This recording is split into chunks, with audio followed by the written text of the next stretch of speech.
So my name's Andrew Connolly. Most of you know me. I'm one of the nurse managers on our inpatient unit here at St Francis Hospice.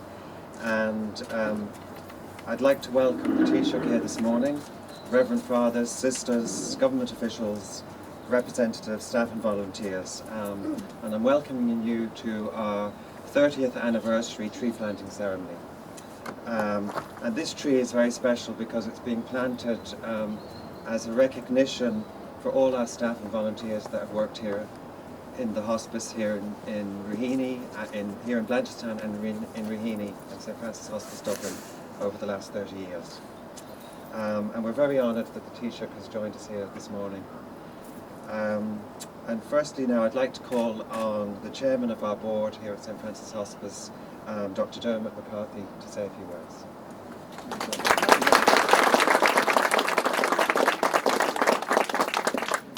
Thanks, Andrew, and it is a great honour, Taoiseach, for having you to join us this morning, this beautiful sunny day, for an important event in the year of celebration, the 30th anniversary of St Francis.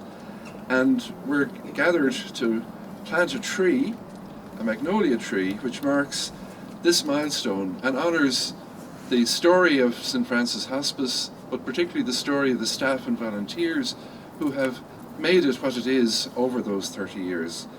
Anniversaries are a time for reflection, and looking back over 30 years, we can see how much has been achieved for those requiring specialist palliative care within the community. 2 hospices, services which include inpatient units, hospice daycare, outpatients, bereavement services, and an extensive network of care provision by the community palliative team, all of which is supported by our education, administration and contract staff and volunteers. And none of this could happen without the dedication, the passion, the commitment and loyalty of staff and volunteers past and present. The magnolia tree which is being planted is of a species that's graced the earth for millennia. Now, it was named for Dr. Manuel. Not many people know this. Dr. Manuel was the father of modern botany, and he was professor of medicine in the University of Montpellier in the 17th century. So the magnolia represents, I suppose, the healing qualities of nature, and in particular, the magnolia, when it's in full bloom, is reflective of the delicacy and grace of the care that's provided by you to our patients and their families every day. As staff and volunteers, your professionalism, dedication and commitment in caring for patients and their families at their most intimate time is deeply appreciated and greatly valued. It is, in fact, the heart of the service provided by St Francis. And we're proud as a board of the contribution of each staff member and volunteer, your expertise, knowledge, talents and gifts. The loving care that's felt by families is reflected in our visitor books and the letters that we receive weekly from those who've experienced that care. Patients and their families, whether in their own home or here at the hospice, feel supported, and we're privileged to be allowed to accompany them on that journey. For example, one family wrote, "When a person you love is very sick and perhaps at their most vulnerable, it can be very difficult to entrust them to strangers. There are no strangers in Francis Hospice, only caring, loving professionals who treated our brother as if he was one of their own. We cannot begin to express our gratitude for the loving, respectful, tender care each and every member of the team bestowed not only on our brother, but on us as his family. We will be eternally grateful to you all. And another wrote, "We're so grateful for the kindness and support you showed to Dad during his 8 weeks illness with cancer. We can't possibly express how important your service was to us as a family during what was the most difficult time of our lives. Our father spoke so highly of every person he met in your service, both as an inpatient and home care patient. He spoke of the home care nurses who visited him and made him as comfortable as possible. He particularly enjoyed speaking with the chaplains at length, who showed him such patience and compassion at every meeting. Once again, thank you from the bottom of our hearts." These messages from families bear witness to your care. You are an extraordinary group of people, filled with gentle human qualities, dignity, respect, compassion, kindness, and love. As we move towards the end of our 30th anniversary year, we hope that each time you look at this magnolia tree, it will remind you of today and of how valued you are by the hospice, the patients, and the families we serve, and the wider community that supports our work so deeply, expressed in particular through the presence of the Taoiseach here this morning. So this is your day of recognition, and thank you.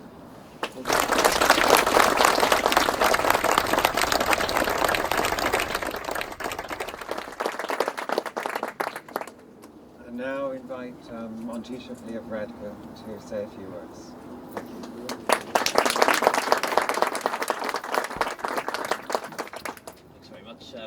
Everyone, and thanks so much for inviting me here today.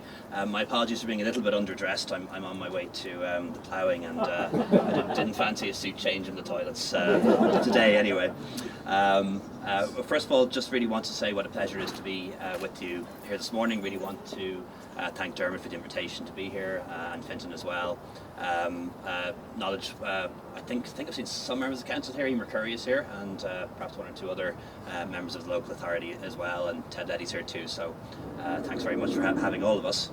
And I suppose really the purpose of today is to honour all the volunteers and all the staff, both past and present, who've dedicated themselves to helping others.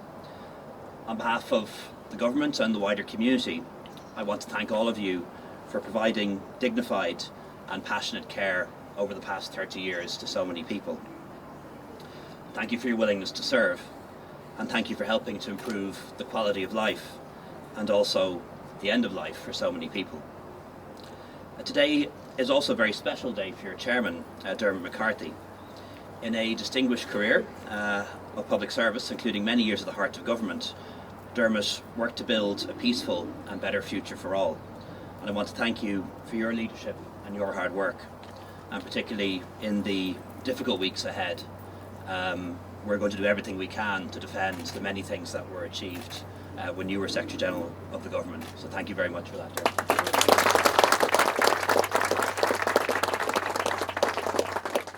I think all of us have lost either a family member or a close friend as a result of cancer or another terminal illness. We know the pain and loss, and we know how grateful we are when somebody shows empathy and care to family members and friends. And that story of empathy and compassionate care is very much the story of St. Francis Hospice over the past 30 years, both here in Blanchardstown and also in Raheny. And the hospice movement thrives in Ireland precisely because of its voluntary spirit, a very similar spirit that infuses organisations like the GAA, many other sporting bodies and charities, and so many organisations in the education sector and arts. It's citizens giving up their valuable time for a greater purpose, deploying their energy, resourcefulness and talents for the benefit of others. And the role of government is to work with you and provide backing and support and the right environment to make all these things possible. And while many people maintain good health into old age, a challenge facing Ireland's health service is ensuring that high quality end-of-life care is available to increasing numbers of people with life-limiting illnesses in all care settings, at home, in the hospital, in the hospice and in nursing homes. And to meet this challenge, government is investing greater resources into palliative care. The total budget for palliative care has increased every year for the past 6 years and stands at 86.2 million for this year, and will of course increase again next year, notwithstanding Brexit. And provided we keep the economy on track and the public finances in good condition, that can continue into the years ahead. It is of course not the government's money, it's taxpayers' money, your money, but I think everyone believes it's money well spent. And we're working with voluntary organisations across the country, including St Francis Hospice, to open more specialist palliative care beds in many locations across Ireland.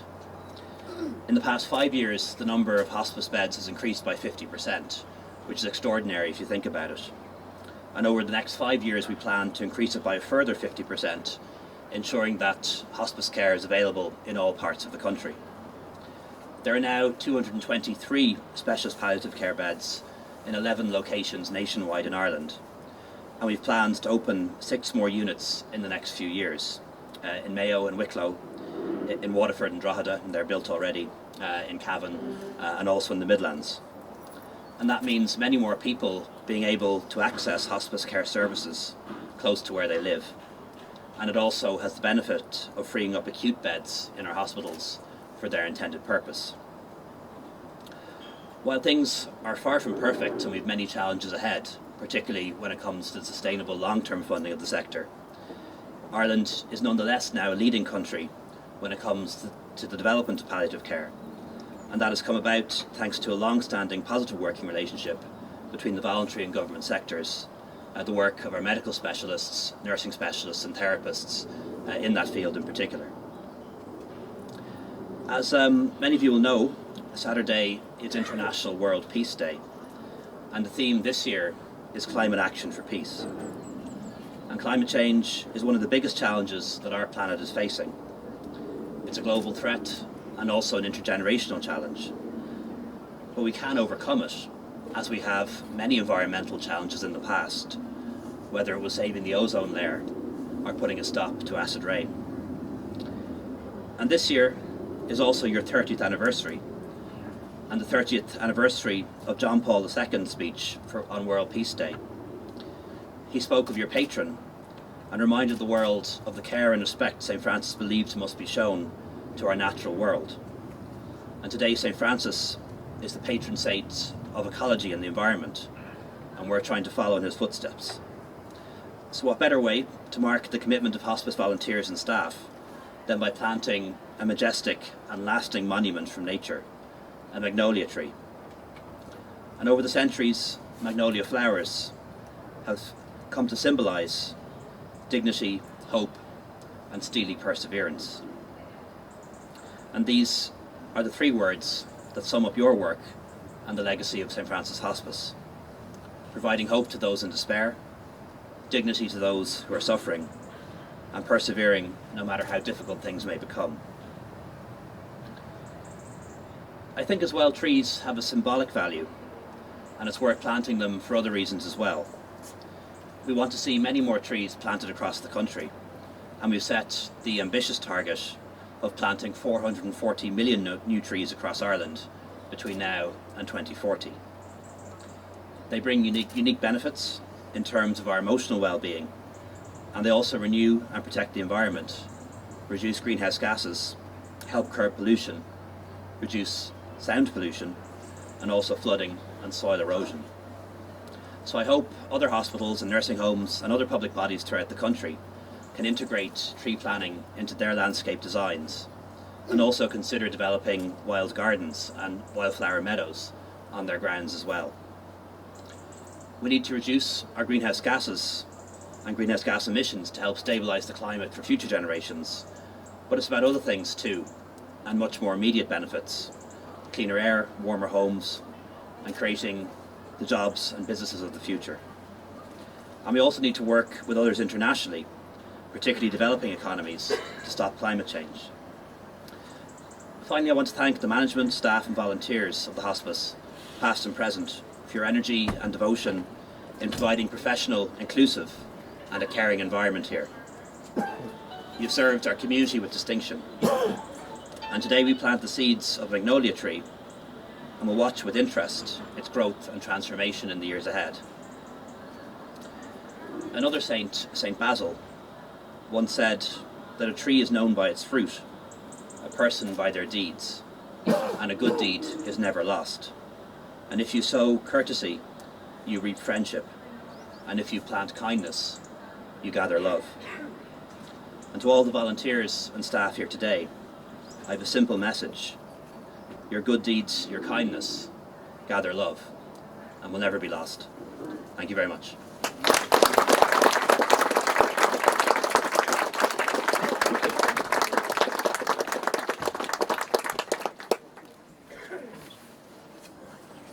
Thank you, Taoiseach, for your very thoughtful and sincere words. We now come to the time when we're going to actually plant the magnolia tree. I'm going to invite the Taoiseach and one of our volunteers, Marie Norton, she's going to actually be one of the volunteers. We have over 300 volunteers working between both hospices, and Marie is going to be one of those volunteers that's going to be specially assigned to look after this tree. So I'll invite Marie and the Taoiseach to plant the tree. Thank you.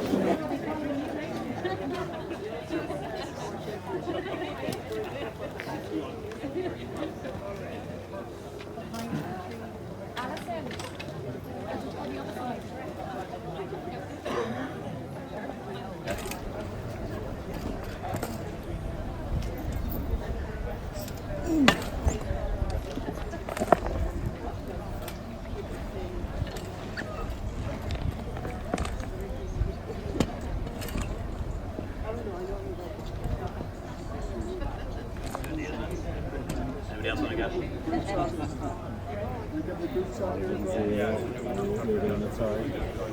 Oh yeah.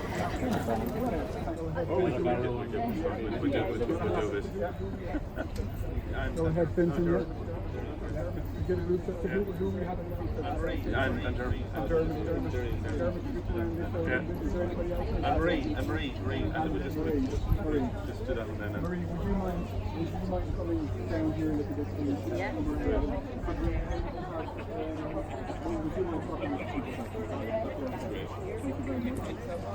Perfect.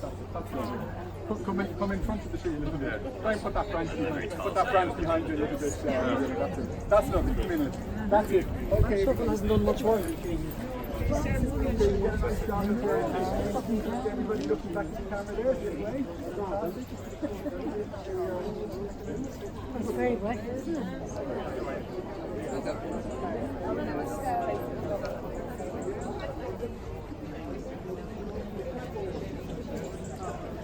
From the back, 1, 2, 3. Arms in the air and everything, come on. I need to do better than that. Come on, one more, 1, 2, 3. And last one, 1, 2, 3.